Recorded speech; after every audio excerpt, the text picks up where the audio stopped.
right, here we go. We're off and running. Welcome into Philadelphia Eagles Now. My name is Chase Sr. As always, no matter where you are or how you're tuned in, thank you so much for making today's show a part of your day. If you're hanging out with us on this Tuesday evening, January 27th, welcome to the program. If you're waking up with us on Wednesday, that's great as well. The topic of today's show, pins and needles. Eagles fans feeling a little bit nervous about this Eagles offensive coordinator search. I'm going to try to walk all of you off the ledge, but some of your concerns are valid, right? Who are the Eagles going to hire as offensive coordinator? Because these Eagles fans, understandably so, are growing impatient. Before we get to all of that, I just want to say thank you to all of the real ones for your consistent and constant support of everything that myself and producer Chip, everything that we do here on this show.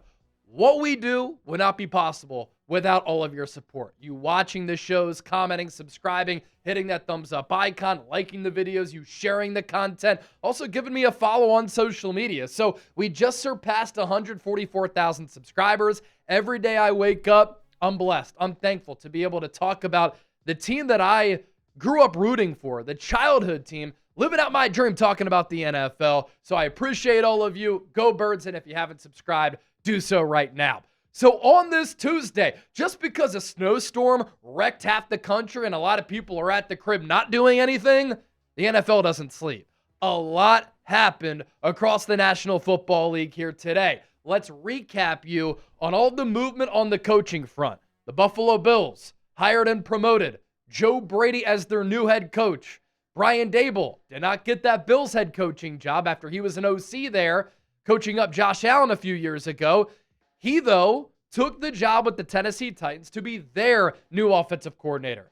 The New York Jets fired offensive coordinator Tanner Engstrand. It seems like Aaron Glenn is going to go with the veteran mind. It could be Frank Reich.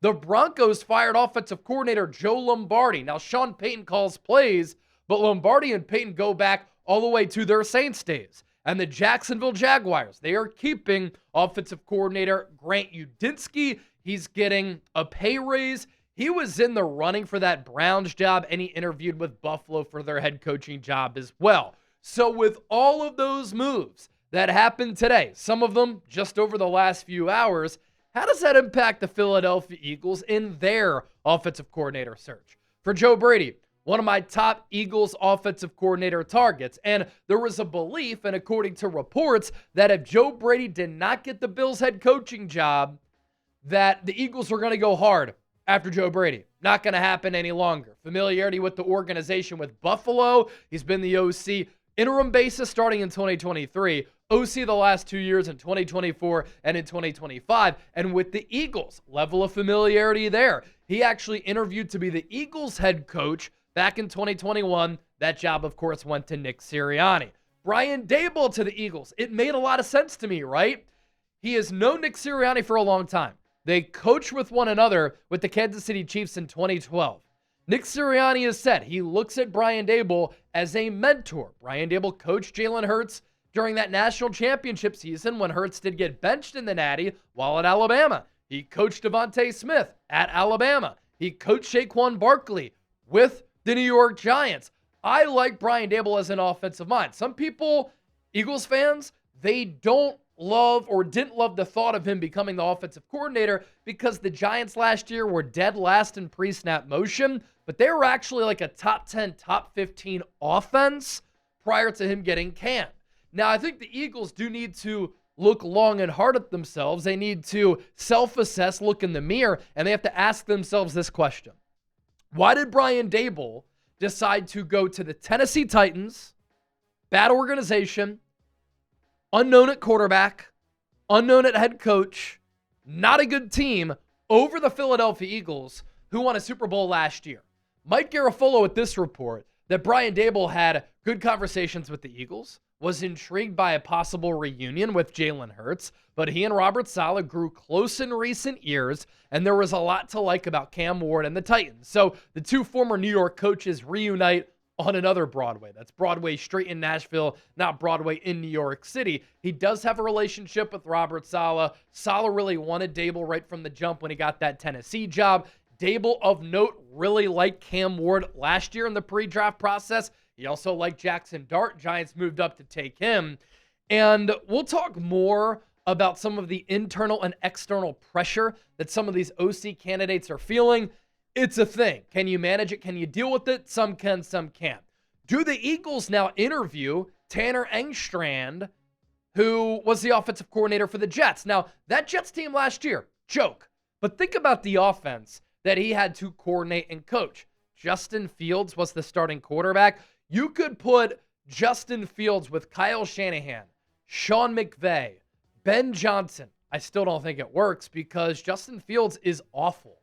But why I think the Eagles might show interest in him, former pass game coordinator under Ben Johnson. Who do the Eagles also interview? Who are they very interested in, frankly? Declan Doyle, the current offensive coordinator, non-play caller for the Chicago Bears under Ben Johnson. Joe Lombardi, let go by Sean Payton. The Broncos make it to the AFC Championship game. They had to roll with the backup quarterback in Jarrett Stidham because Bo Nix had broken his ankle. He's had some ankle issues throughout his football life.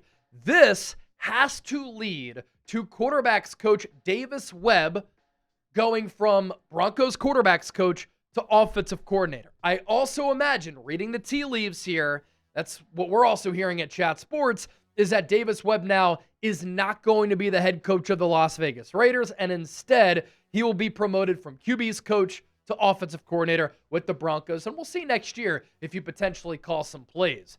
Grant Udinski, looked at as an up-and-coming young offensive mind. He's in his early 30s. He's staying with the Jags, getting a little bit of a pay increase to continue to team up with Liam Cohen. Who the heck now is going to take the Cleveland job? We here at Chat Sports, we are hearing it's going to be defensive coordinator Jim Schwartz, who is also the DC for the Eagles when they won their first Super Bowl in franchise history back in 2017. There is a candidate who is starting to gather some buzz and get some momentum. This is the only candidate I know who is having a second interview for the Eagles OC job, and that is Sean Mannion. According to Matt Zenitz, I believe I'm pronouncing that right, works for CBS Sports. Eagles interviewed him, and he's going to get another interview. Ex-NFL quarterback, has worked for the Packers the last 2 years, helped Jordan Love rank 6th in the NFL this year with a quarterback rating of 101.2. Let's talk more about Mannion. We talked about him earlier this morning. He's only 33 years old. Third-round pick, 89th overall out of Oregon State by the Rams in 2015. His playing career didn't necessarily work out for being a third-round pick. I think the Rams took a shot on him to see if it would work back then. Most recently played for the Seattle Seahawks only 2 years ago in 2023. So in 2024, he gets his coaching career started. Packers offensive assistant. This past year, quarterbacks coach. And the Packers really like him as an organization. And the Packers have been one of those teams. They just churn out a bunch of really high-level coaches, and they've been doing that for many years. Mike Holmgren, Andy Reid, Mike McCarthy, list goes on and on and on. So the pluses of Mannion here, he's worked under Matt LaFleur, so you would be getting some ingredients of the Kyle Shanahan, Matt LaFleur offensive system. Respected young football mind, and for him, with no coaching or play calling experience, to get a second interview with the Eagles. Eagles are hard to please. Eagles are hard to convince. Jeffrey Lurie and Howie Roseman are great at what they do. It takes them a while in these searches to find the guy who they like. Sean Mannion must have really blown them away. The minuses of hiring Mannion, it's the aforementioned lack of coaching experience, has no play calling experience, and so this hire, especially with a veteran team, would definitely be a risk. Now, going back to what I started at the top of the show by saying, pins and needles. Eagles fans getting frustrated. They're confused. They're growing impatient. Why is that? Is it justified? We're going to talk about that here in just a moment. We can't give you the goods off the rip. Come on now. Continue to hang out here with us. I do want to tell you about this deal, thanks to our friends at Fanatics, and producer Chip was able to find this one. This Jalen Hurts shirt, QB1, was $38. Listen up. It is now on sale for just $19. All you have to do, use our link down below, chatsports.com/HurtsKellyGreen. But you have to use our link in order for that discount to apply. It's chatsports.com/HurtsKellyGreen. All right, let's dispel a myth here. There's been a lot of chatter. Chase, nobody wants this Eagles offensive coordinator job. They don't want to work under Nick Sirianni. even though 3 head coaches in 5 years have gotten head coaching jobs. They don't want to coach Jalen Hurts, even though he's a Super Bowl winner, Super Bowl MVP, was runner-up for MVP in 2022, and the 2 years where he's had a competent offensive coordinator, the Eagles have made it to a Super Bowl. Jalen Hurts has also had 11 OCs over the last 11 years. Not his doing. He's a coach's son, and he lives and breathes football and approaches the game the right way. Think about how crazy this sounds, right? The Ravens, they haven't hired an offensive coordinator. Nobody wants to coach Lamar Jackson. Mike McDaniel pulled out of the Bills head coaching job. He didn't want to coach Josh Allen. The Giants haven't hired an OC yet. Nobody wants to coach Jackson Dart. The Eagles haven't hired an OC either. Nobody wants to work under Sirianni and Coach Hurts. Am I doing this right? You see how ridiculous that sounds? It's nonsense. We don't know who the Eagles offered an OC job to versus who the Eagles have interviewed. There's a big difference. Jeffrey Lurie and Howie Roseman are in no rush, nor should they be. One of the most well-run organizations in professional sports since the turn of this century. Now, I think Zach Berman put this really well. I said that on X, and then I checked out his article, and he's kind of echoing what I said. I'm not saying he copied me, but great minds do think alike, you already know. And Zach Berman, one of the more well-respected beat writers, in my opinion, covering the Eagles. It's important not to conflate an interview with an offer. And there are times a coach pulling out might be an indication that the team is not interested. And withdrawing from consideration is a friendly public compromise. Inside the Eagles building, the belief is they're being thorough and not abiding by an arbitrary timeline. It drives me nuts on social media when I see all these people saying, nobody wants to work under Sirianni. Nobody wants to coach Jalen Hurts. They don't have a damn clue. Why do I have a clue?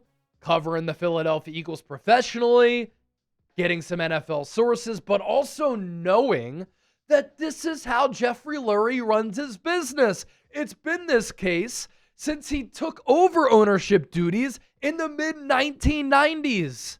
What we do know is that, yes, Mike McDaniel and Brian Daboll were of great interest to the Eagles, and both of them not really interested in this Eagles job, or they just turned it down. But I don't really blame them. Mike McDaniel gets to now coach Justin Herbert. He can hit his vape in Manhattan Beach outside of L.A. Nobody knows who he is. That job has absolutely zero pressure because the Chargers barely have any fans. For Brian Daboll, if this team potentially doesn't win a Super Bowl next year and the offense is good but not great, he could get fired. If he goes to Tennessee and resurrects that offense and develops Cam Ward, you know where Brian Daboll is in a year? Potentially a head coach. Easier pathway perhaps to do that with Tennessee as compared to Philadelphia. And again, no pressure there. You can live in Nashville. Nobody's going to egg your house. There aren't many Titans fans. What also factors into the Eagles' timeline and why they're taking a little while to hire an offensive coordinator. They may have considered coaches and are considering coaches who coached during Championship Sunday. And those coaches were not eligible to be interviewed by any team across the NFL. The Eagles also want to see how dominoes fall. Who's going to get the Bills job? Is it going to be Daboll? Okay, Daboll didn't get it. Now he's going to Tennessee. Mike McDaniel got the Chargers OC job. Then he was going to interview for Buffalo. Then he took his name out of consideration. These things are so fluid. And so the Eagles want to figure out where those dominoes are falling. More from Berman. One unidentified benefit from the search that landed them Nick Sirianni in 2021 was exposure to different coaches and ideas. That search started with 25 candidates and included 10 in-person interviews. I think the Eagles' total right now is about 14, 15 interviews, not all of them in person. By the time they hired Sirianni, they met with multiple coaches who had since become head coaches, a process that left the Eagles' decision makers feeling better informed about the league and different approaches and philosophies. You think back to the 2021 hiring cycle. The only two coaches left, I believe, are Dan Campbell and Nick Sirianni. Who's been the better of the two? Nick Sirianni by far. And don't hit me with, well, the Eagles have had so much talent. Have you looked at those Lions rosters? Pretty damn good. Another holdup for candidates could be Will that offensive coordinator and play caller, who will have autonomy over the offense, are they going to have A.J. Brown on the team? Is Lane Johnson coming back, or is he retiring? Those are two of the best players in the National Football League. They might want clarity on that. Now, the pressure of coaching in Philadelphia is a real thing. When it comes from a guy like Zach Berman, who's tapped into the organization, you put stock in that. And Berman said this, another factor to consider is Philadelphia. In some ways, Philadelphia hurts Philadelphia. This is a high-pressure job with a demanding fan base and intense media attention. Kevin Patullo's home was vandalized this year, an unfortunate reality that can be unfair to pin on the fan base. An abhorrent act by a fan is not representative of a region that turned out more than 1 million for a Super Bowl parade. But it's also like throwing snowballs at Santa Claus. It becomes a black eye attached to the job. It's easier to be anonymous in Los Angeles. Vic Fangio embraced Philly. Philly embraced him. This does not need to be a deterrent, although it's a perception that's being fought. The internal pressure is also a reality. The win now expectations in 2026 likely include Sirianni and the staff. A coordinator candidate can look at the Eagles and see that 2 offensive coordinators have been fired in the last 3 years after 11 win seasons. With some franchises, that warrants a contract extension. Also on the other side of that, 2 candidates over the span of 3 years, Kellen Moore and Shane Steichen, good offensive coordinators, got head coaching jobs. There are pluses and pitfalls of this job. You got to be built different to coach in Philadelphia. And the fan perception thing, it is a thing. One thing that I like to do when I travel is wear Eagles gear, whether it be a hat, shirt, hoodie, sometimes a jersey. And a lot of times, people will look at me and be like, oh my gosh, you're from Philadelphia? And I'm like, look, we're not all assholes. We are authentic people. We are caring. But sometimes we are brutally honest. Sometimes we're intense. That's what happens when you're up in the Northeast. When you're dealing with 40 and 50 degrees and then a couple days later, you get hit with the foot of snow, or sometimes in the spring when it's 35 degrees and raining one day, but then it's 60 the next, and it's so inconsistent, yeah, you're going to be a little bit ornery, right? You're going to be a little bit on edge. You're going to be a little bit moody. Plus, the pace of living in the Northeast, it is fast-paced and it's intense. It's not for everybody. In summary, Eagles fans, you might be feeling like you're on pins and needles right now. Don't panic. If there's an organization to trust in the city of Philadelphia, it is the Eagles organization. Why would the Eagles rush into making an important hire? Why would a business rush into making a CEO hire? Those searches can take months. Obviously, you don't want that to be the case in professional football because the NFL draft is coming up in April, the NFL Combine before that, end of February, end of March. You want to have that coordinator in place. Free agency's in March as well. But the Eagles are going to do their due diligence here. And the track record of Jeffrey Lurie and Howie Roseman, pretty damn good. They've been in 9 NFC championship games since the turn of the century. That leads all teams in the NFC. They're doing something right, and I trust them. Don't forget to give me a follow on social media, X, Instagram, TikTok, at Chase_Senior. All of my content is exploding. You can find me on Facebook, Chase Senior Chat Sports. And again, I really appreciate all the support.